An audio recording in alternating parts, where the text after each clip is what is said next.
왜 한국을 떠났느냐? 두 마디로 요약하면 한국이 싫어서지. 세 마디로 줄이면 여기서는 못 살겠어서. 소설의 주인공 개나 20대 후반의 그녀는 종합금융회사 카드 승인실에서 근무 중이었습니다. 매일 아침 아현역에서 지하철 2호선을 타고 신도림역을 거쳐 역삼역까지 가기를 반복. 어디로 가는지도 모르고 굴러가는 수레 속 작은 톱니바퀴 같았던 그녀의 회사 생활은 오래 지속될 수 없었죠. 워킹홀리데이로 호주를 떠날 계획을 세우지만 외국병에 걸렸다고 비아냥대며 한국이 제일 살기 좋은 나라라고 그녀를 말리는 친구들. 캠퍼스 커플로 시작해 군대까지 기다리며 6년간 연애를 이어온 남자친구. 재개발이 시작되어 그녀가 모아둔 돈을 조금만 빌리면 24평으로 집을 옮길 수 있다며 호주행 연기를 원하는 부모님까지. 그녀의 결정을 지지하는 이는 아무도 없어 보였습니다. 그러던 어느 날 심한 독감에 걸린 채 근무를 마치고 퇴근을 하던 그녀는 택시는 고사하고 그날도 역시 지옥철에 몸을 실어야만 했죠. 겨우 돌아온 집에선 동생과 함께 쓰는 방이, 그리고 그곳을 컴퓨터 게임 소리로 가득 채우고 있는 동생이 기다리고 있었습니다. 그리고 그녀는 생각하죠. 도대체 난 여기서 어디로 가야 해? 여기서 내가 도망칠 수 있는 곳은 아무 데도 없는 거야? 이런 일을 내년에도 내후년에도 또 겪어야 해? 차라리 죽는 게 낫다 싶었어. 나는 울면서 속으로 중얼거렸어. 아빠 미안해요. 그냥 18평에 사시면 안 돼요? 난 여기서 도저히 더는 못 살겠어요. 그렇게 그녀는 서울의 4년제 대학을 나와서 얻은 직장도 대학 시절 CC부터 군대까지 기다리며 관계를 이어온 남자친구도 24평으로의 이사를 위해 그녀가 호주행 결정을 유보하길 원하시는 부모님까지도 모두 뒤로 한 채 호주행 비행기에 몸을 실었습니다.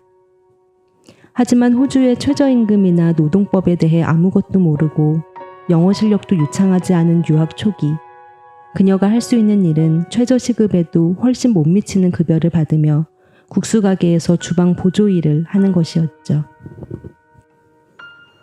그러나 그녀는 유학 생활 중 만날 수 있는 크고 작은 위기들을 견뎌내며 랭귀지 과정을 무사히 끝내고 대학원에 입학해 회계학 공부까지 마칩니다. 그리고 호주 시민권자가 된 그녀에게 여태 그녀를 기다렸던 남자친구 지명은 자신이 기자로 취업을 했으니 자신과 함께 한국에서 살다가 나중에 호주에 가서 같이 지내자며 프로포즈를 하죠. 2달 동안 지명의 아파트에서 함께 지내며 개나는 생각에 잠깁니다. 매일 아침 6시면 일어나 출근 준비를 하고 자정이 다 되어서야 퇴근해 씻지도 못한 채 잠이 들어 그 다음날 새벽이면 또다시 출근 준비를 하는 지명의 모습이 안타까워 눈물이 날 것만 같았죠. 그리고는 이런 지명의 모습을 바라보는 것만으로도 슬퍼지고 마는 자신의 감정을 깨닫고 다시 호주행을 택한 그녀는 이렇게 말합니다. 몇 년 전에 처음 호주로 갈 때는 그 이유가 한국이 싫어서였는데 이제는 아니야. 한국이야 어떻게 되든 괜찮아. 망하든 말든 별 감정 없어. 이제 내가 호주로 가는 건 한국이 싫어서가 아니라 내가 행복해지기 위해서야. 아직 행복해지는 방법은 잘 모르겠지만 호주에서라면 더 쉬울 거라는 직감이 들었어. 혹자는 서울의 4년제 대학을 나와서 금융회사에 취업하고 기자 시험에 합격한 강남 소재 아파트에 살고 있는 남자친구도 있고 부모님이 건재하신 20대 여자의 배부른 소리라며 개나를 이해하지 못할 수도 있을 것입니다. 하지만 저에게 소설 속 주인공 개나는 저 자신이었습니다. 서울에 있는 4년제 대학을 졸업한 길거리 보도블럭같이 흔하디 흔한 인재. 명문대를 나온 것도 아니고 얼굴이 김태희처럼 예쁜 것도 아니면서 뭐 하나 치열하게 목숨 걸고 하지도 못하고 까다롭기는 또 더럽게 까다로운, 한국에서는 그렇게 경쟁력 없이 멸종위기에 처한 것만 같아 한국을 떠나야만 했던 바로 저 자신이었죠. 몇 년간 뉴욕에 지내면서 한국을 떠나온 많은 사람들을 만날 수 있었습니다. 영어 공부를 하고 이곳에서 대학을 다니기 위해 온 유학생들, 미국 국적의 배우자와의 결혼으로 한국을 떠나오게 된 사람들, 해외에서 원하던 직장에 취업을 하게 된 사람들, 부모님의 이민 결정과 함께 해외로 오게 된 사람들, 한국을 떠나온 사람들의 이유는 다양했죠.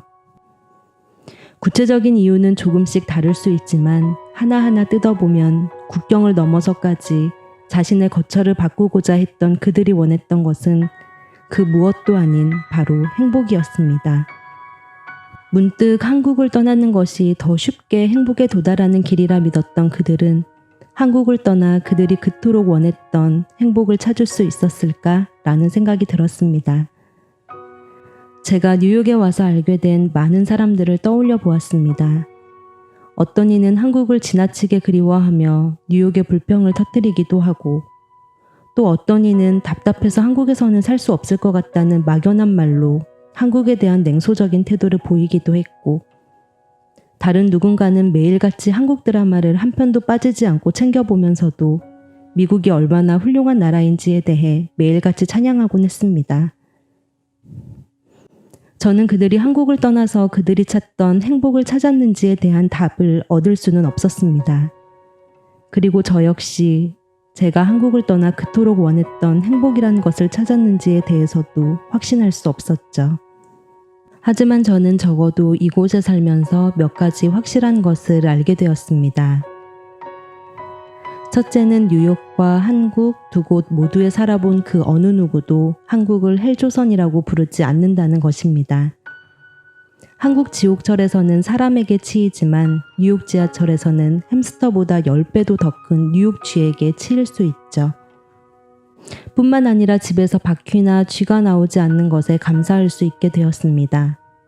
한국을 객관적으로 바라볼 수 있는 힘은 한국을 떠나서야 비로소 가질 수 있게 되었죠.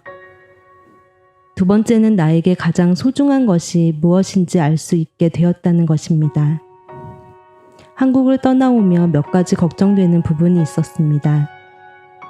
내 경력이 단절되진 않을까? 지금 내가 사랑하는 일들이 더 이상 내 자리를 비워놓고 나를 기다리고 있진 않겠지? 누군가 내 자리를 채워가면 더 이상 그곳에 내 자리는 남아있지 않는 걸까?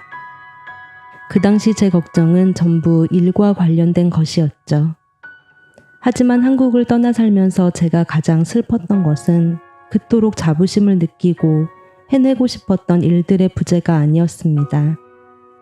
엄마와 공원에서 배드민턴을 치고 집으로 오는 길에 팥빙수를 먹으며 다이어트를 망친 건 서로의 탓이라고 아웅다웅거리던 시간들, 아빠와 자전거를 타고 한강까지 가서 맥주 한 캔을 들이키며 나의 어린 시절 추억들을 안주 삼아 함께 보냈던 시간들, 라면을 먹을 거냐는 동생의 물음에 다이어트 중이라 안 먹겠다고 말하고선 꼬들꼬들 잘 끓여진 동생의 라면에 젓가락을 들이밀며 누구에게도 보이지 않을 푼수 같은 표정으로 너스레를 떨던 시간들, 내 인생에서 가장 소중한 것은 무엇인지, 나를 가장 행복하게 하는 것은 무엇인지를 멀리 떨어져서 보니 정확하게 볼 수 있게 되었죠.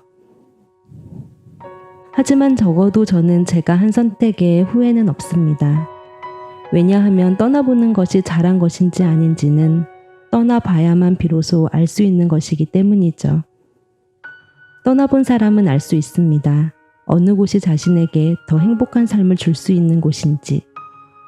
하지만 떠나보지 않은 사람은 영원히 알 수 없습니다. 가보지 않은 길에 대한 미련만이 어렴풋이 남아있을 뿐이죠. 주인공이 1인칭 수다 형태로 이야기를 들려주고 있는 소설 한국이 싫어서는 일상에 지쳐 한국을 떠나보고 싶은 누군가에게는 대리만족을, 여러 가지 이유로 한국을 떠난 이들에게는 공감과 위로를 줄 수 있는 소설이었습니다.